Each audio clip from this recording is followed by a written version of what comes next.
Cowabunga. Huh? Cowabunga! Did you know that the original Teenage Mutant Ninja Turtles movie was the highest-grossing independent film of all time when it was released in 1990, making over $200 million on a modest $13.5 million budget? It kicked off a phenomenon that would define a generation. Yet just a few years later, the franchise went from breaking box office records to nearly killing the heroes in a half-shell for good. But the most fascinating part of this story? It's about a movie that was never made. One that would have completely transformed our favorite pizza-loving ninjas forever. Think about this. What if I told you that Leonardo was supposed to get metal skin, that April O'Neil would turn evil, or that there was a fifth turtle waiting in the wings? These aren't fan theories. They were all part of the actual plans for Teenage Mutant Ninja Turtles 4: The Next Mutation. A movie so ambitious, so bizarre, that it might have either saved or completely destroyed the franchise. But we'll never know, because something went terribly wrong. Today, we're diving deep into the sewers of what could have been. We're going to explore 7 shocking reasons why this potentially game-changing sequel never made it to theaters. But before we dive deeper, a real quick ask as always. If you're new to the channel, please take 1 second now to hit that subscribe button. It's one small click for you, but a huge deal for us, dude. Thanks. The rise and fall of Turtle Mania. Picture this, it's 1990, and you couldn't walk down a street without seeing the Turtles somewhere. They were on everything. Lunchboxes, bed sheets, breakfast cereal, you name it. The original movie wasn't just successful, it was a cultural phenomenon that proved superhero movies could work without a DC or Marvel logo attached. The first film struck a perfect balance.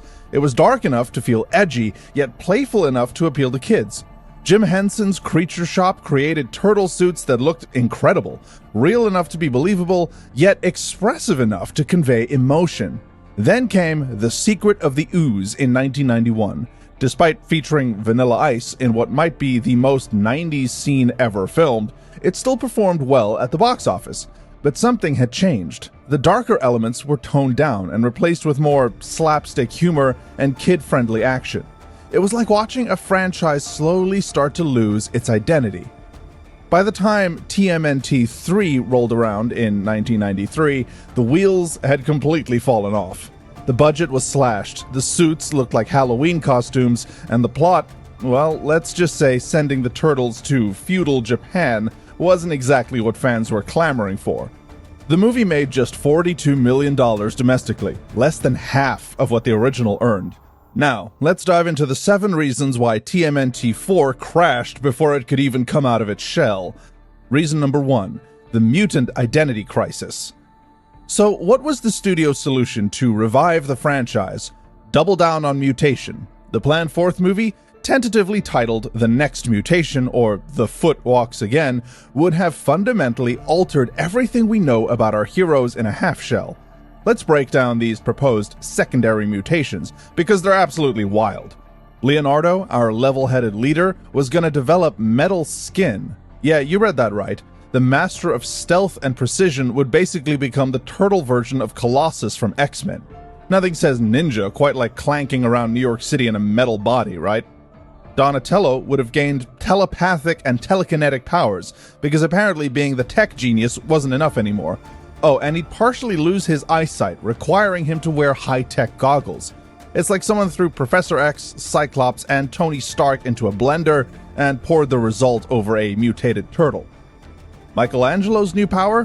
The ability to project a human appearance. Our pizza-loving party dude would basically get Men in Black technology built into his DNA. This actually might have been interesting if it wasn't so completely out of left field for the franchise. But poor Raphael got the strangest treatment of all. The plan was to transform him into a raptor-like creature.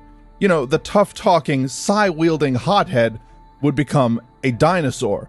When you think of ninja, you don't naturally think of Jurassic Park. Even Master Splinter wasn't safe from this mutation madness. Our wise rat sensei was to transform into a super rat, basically a werewolf version of himself with massive claws. It's like the writers saw the success of Power Rangers and thought, hey, what if we just made everything more extreme? Reason number 2, the fifth wheel syndrome. As if 4 drastically altered turtles weren't enough, the script introduced a fifth turtle named Kirby. Yes, named after the legendary comic artist Jack Kirby. This mysterious new character was supposed to have 4 fingers instead of 3, a detail that somehow made him special. Apparently, digit count is what makes a compelling character. The plan was to present Kirby as a potential adversary before revealing him as a long-lost brother. If this sounds familiar, it's basically because it's the same plot device used in countless TV shows when ratings start to slip. Remember Cousin Oliver in The Brady Bunch? This was the Ninja Turtle version of the same thing. Reason number 3, the Shredder problem. Speaking of things nobody asked for, let's talk about Shredder. Remember how he was crushed in a garbage compactor in the first movie? Well, guess who was planning a comeback? The writers decided that what the franchise really needed was to resurrect its main villain.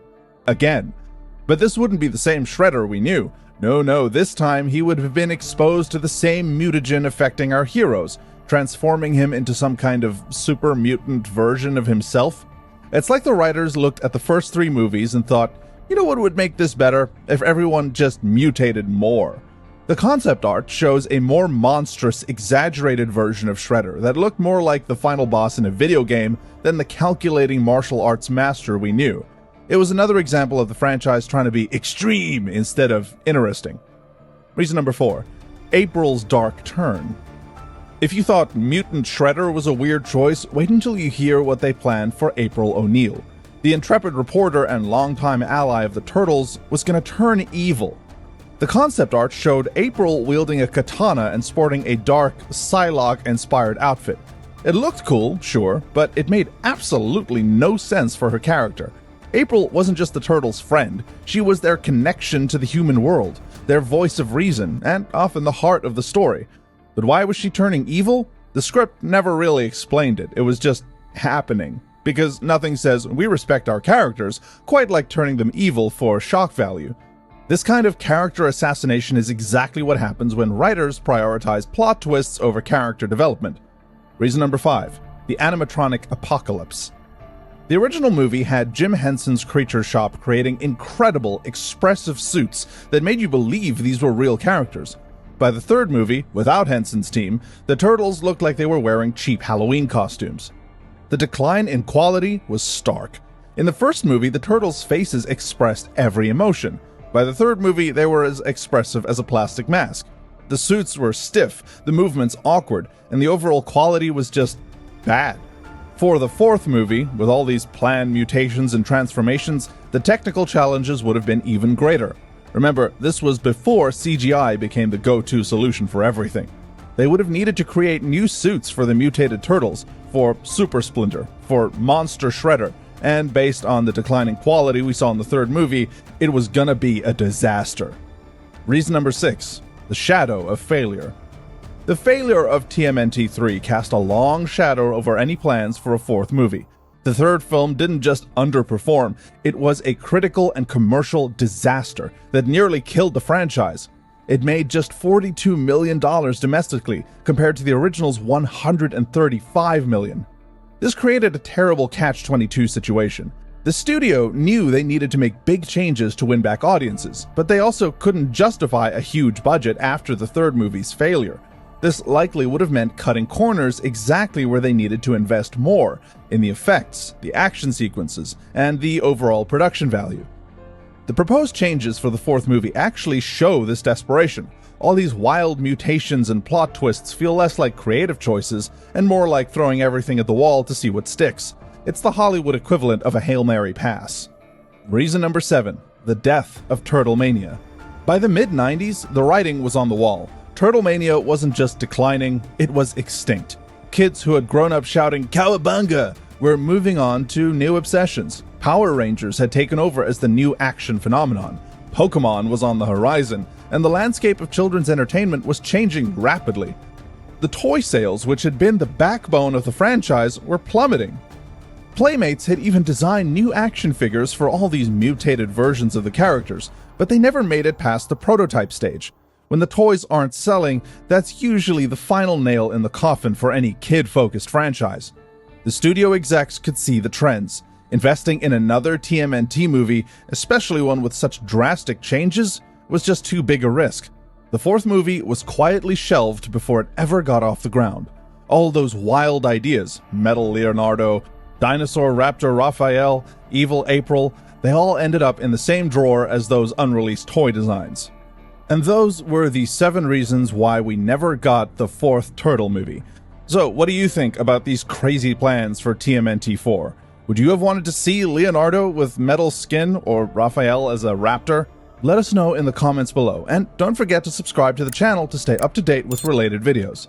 This video was made by movie fans for movie fans.